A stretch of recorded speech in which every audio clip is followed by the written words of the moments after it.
मेरा नाम नेहा है। मैं पेशे से फ़ोटोग्राफ़र हूँ। कुछ महीने पहले मुझे एक ट्रैवल मैगज़ीन के लिए हिमाचल के मंडी ज़िले में फ़ोटोशूट करने का मौका मिला। मेरे साथ मेरा दोस्त आर्यन था जो कार चला रहा था। सुबह हम दिल्ली से निकले थे। सब कुछ ठीक चल रहा था, लेकिन जैसे ही शाम हुई मौसम अचानक बदल गया। पहाड़ों के बीच बहुत घनी धुंध फैल गई थी। हेडलाइट के आगे कुछ भी साफ नहीं दिख रहा था। आर्यन बोला, मैडम, यहाँ रात में ड्राइव करना ठीक नहीं है। लोग कहते हैं यहाँ रात को ड्राइव नहीं करना चाहिए। मैंने हंसकर कहा, अरे डर मत, कुछ नहीं होगा।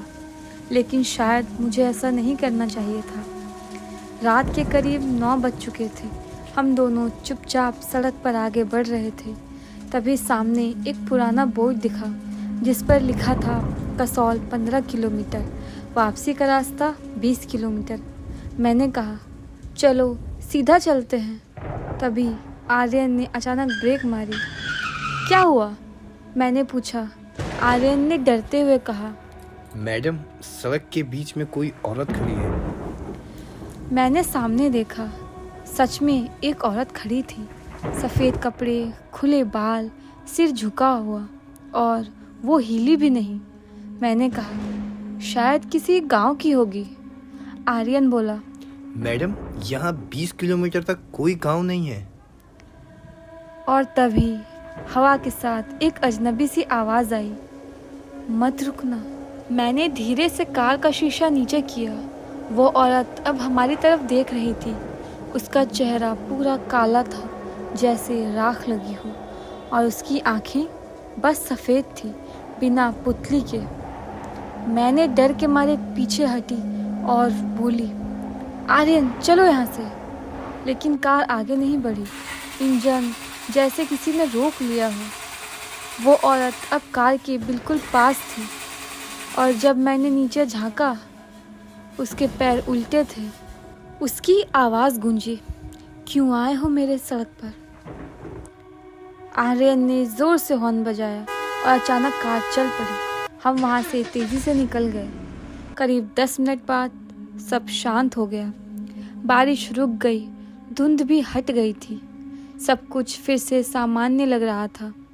मैंने राहत की सांस ली और कहा, देखा, डरने की कोई बात नहीं थी। आर्यन कुछ नहीं बोला। उसका चेहरा बिल्कुल पीला पड़ गया था। थोड़ी देर बाद उसने शीशे में देखा और धीरे से बोला, मैडम, पीछे वाली सीट पर कौन बैठा है? मैंने पीछे देखा और वहाँ वही औरत बैठी थी।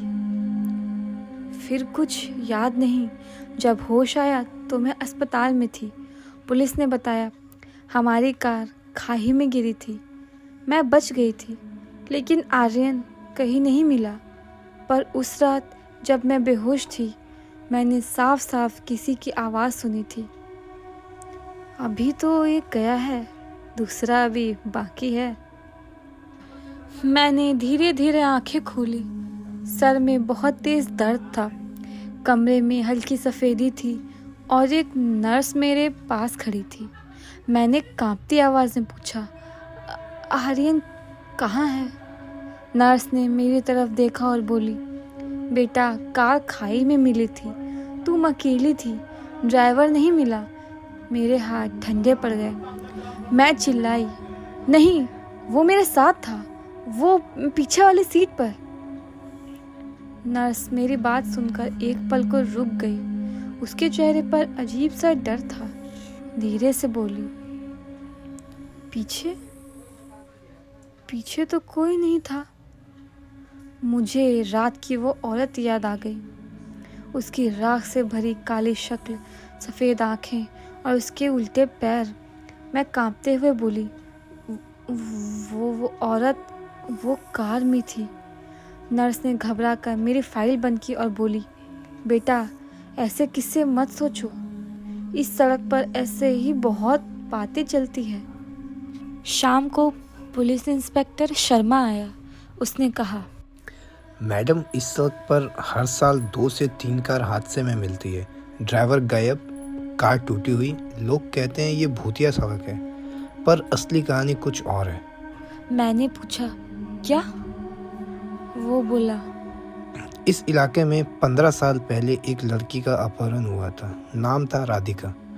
उसे रात में इसी सड़क पर मारा गया। मेरी सांस रुक गई। जिस जगह आप गिरकर मिली वही जगह है जहां वो मरी थी। मैंने धीरे से कहा, क्या वो वही औरत थी? इंस्पेक्टर शर्मा ने कहा। पता नहीं, पर जो कहानी लोग बताते हैं उसमें दम है। अगले दिन मैं उसी सड़क के पास बने छोटे से गांव में गई जहां लोग राधिका के बारे में जानते थे। वहां एक बूढ़ी औरत मिली, सफ़ेद बाल, आंखों में अजीब उदासी। उसने मुझे देखते ही कहा, तुम वही लड़की हो ना जिसे वो पीछे छोड़कर नहीं आई? मेरे कदम वहीं जम गए। मैंने पूछा, आप किसकी बात कर रही हैं? वो बोली, राधिका की। वो भी इसी सड़क पर भटकती है। मैं कांपते हुए उसके पास बैठ गई। उसने कहानी शुरू की। आज से 15 साल पहले बूढ़ी औरत बोली, राधिका और उसका भाई रात में कसौल से लौट रहे थे। रास्ते में उनकी कार का एक्सीडेंट हुआ। कार खाई में लुढ़क गई। भाई मर गया। राधिका बुरी तरह घायल थी। मैंने पूछा, फिर? वो बोली, कुछ गुंडे उसी समय उधर से गुजरे। उस मासूम को बचाने के बजाय उसके साथ जुल्म किया और उसे सड़क के बीचों बीच छोड़ दिया। राधिका मरने से पहले बहुत रोई। कहा, किसी ने मेरी मदद क्यों नहीं की? बुढ़िया की आंखें भर आई। उसकी आखिरी चीख उसी सड़क में बस गई और जो भी कार वहाँ से धीरे से चलती है वो राधिका को याद आती है और वो पूछती है, तुम मदद क्यों नहीं कर पाए? मैंने डरते हुए पूछा, तो वो लोगों को मारती क्यों है? बूढ़ी औरत ने कहा, वो मारती नहीं, वो अपनी मौत दोहराती है। हर बार वो अपने आखिरी पल दोबारा जीती है।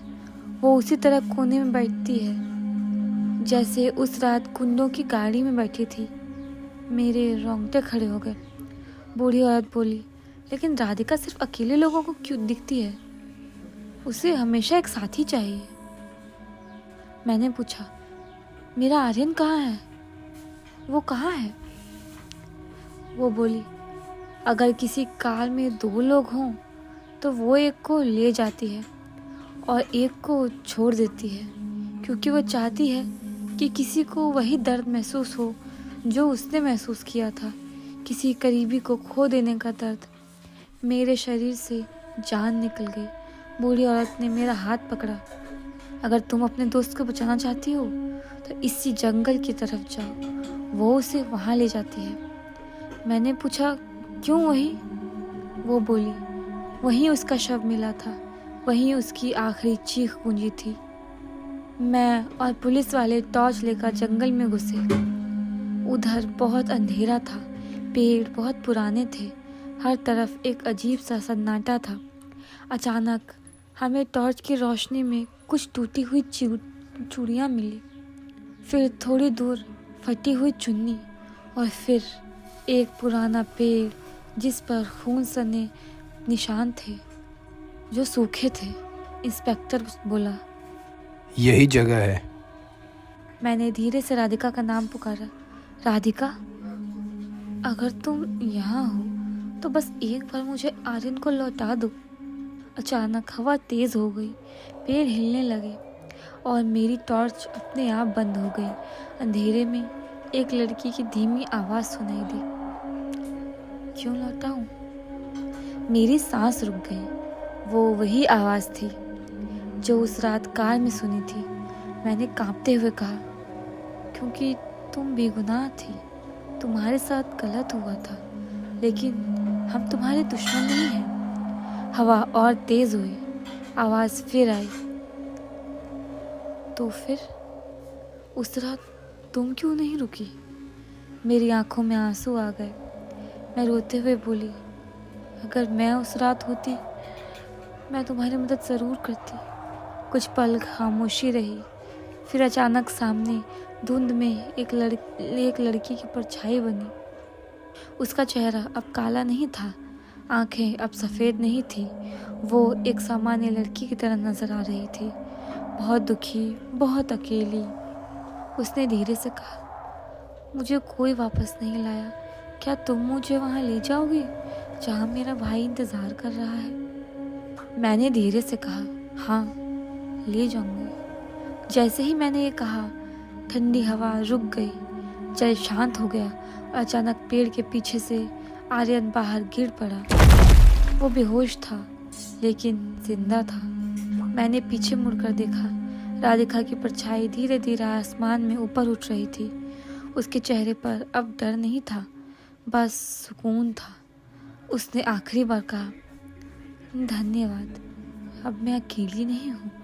और फिर वो धुंध में गायब हो गई। आर्यन को अस्पताल में ले जाया गया। वो पूरी तरह ठीक हो गया और उसी रात 15 साल बाद पहली बार उस सड़क पर कोई हादसा नहीं हुआ। अगले दिन गांव वालों ने कहा, राधिका को आखिरकार शांति मिल गई। उस रात मैंने जाना कि हर आत्मा डरावनी नहीं होती। कुछ आत्माएं सिर्फ न्याय और एक आखिरी मदद चाहती है।